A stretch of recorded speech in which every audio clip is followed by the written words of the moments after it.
बिहार के मुजफ्फरपुर की बोचहां विधानसभा सीट पर एनडीए के दो दल आमने सामने आ गए हैं। दोनों दलों ने अपना उम्मीदवार उतार दिया है।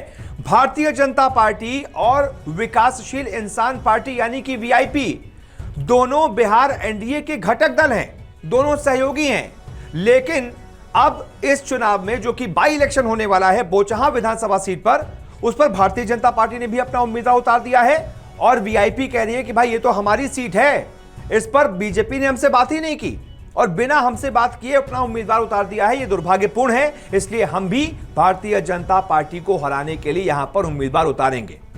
दुर्भाग्य देखिए, यह सियासत है। दो घटक दल जो साथ में हैं, राज्य में चुनाव लड़ते हैं, वो अब आमने सामने हो गए हैं राज्य की एक सीट पर।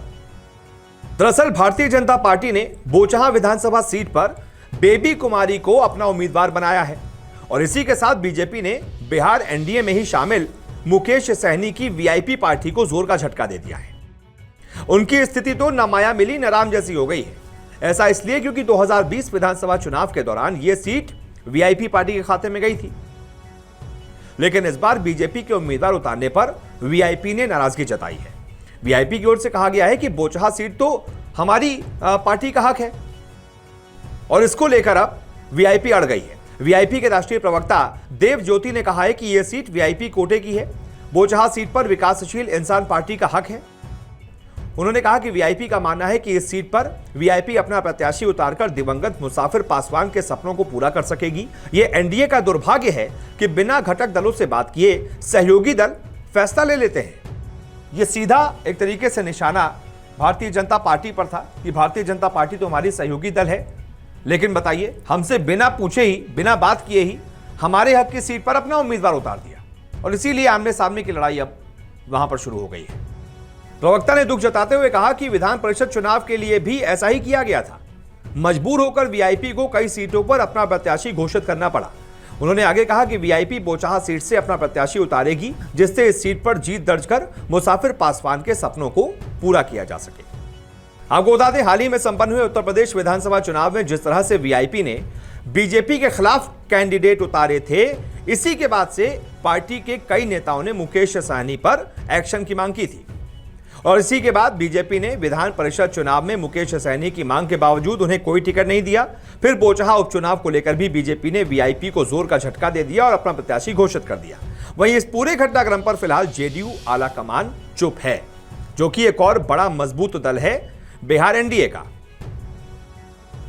अब आपको बताते हैं बेबी कुमारी को क्यों मिला टिकट। दरअसल बेबी कुमारी बीजेपी की दिग्गज नेता है बिहार में और प्रदेश महासचिव हैं। 2015 के चुनाव में उन्होंने इस सीट से निर्दलीय चुनाव लड़ा था और दिग्गज नेता रमई राम को शिकस्त दी थी। बाद में फिर वो बीजेपी में शामिल हो गई। हालांकि 2020 चुनाव में यह सीट वीआईपी के खाते में चली गई थी और मुसाफिर पासवान वहां से चुनाव जीते थे। पासवान के निधन की वजह से यह सीट खाली हो गई और यहां पर उपचुनाव होने जा रहे हैं, जिसमें बेबी कुमारी को मैदान में उतार दिया गया है।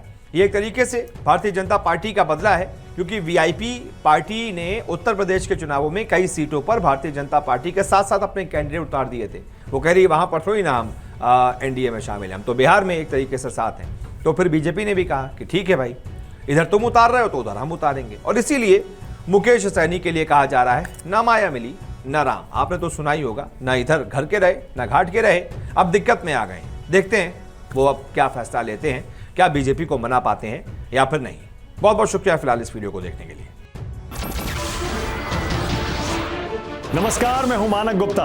अगर आपको हमारा ये वीडियो पसंद आया हो तो इसे लाइक और शेयर जरूर करें और हां, हमें सब्सक्राइब और फॉलो करना ना भूलें ताकि आप देश और दुनिया की कोई खबर मिस ना करें।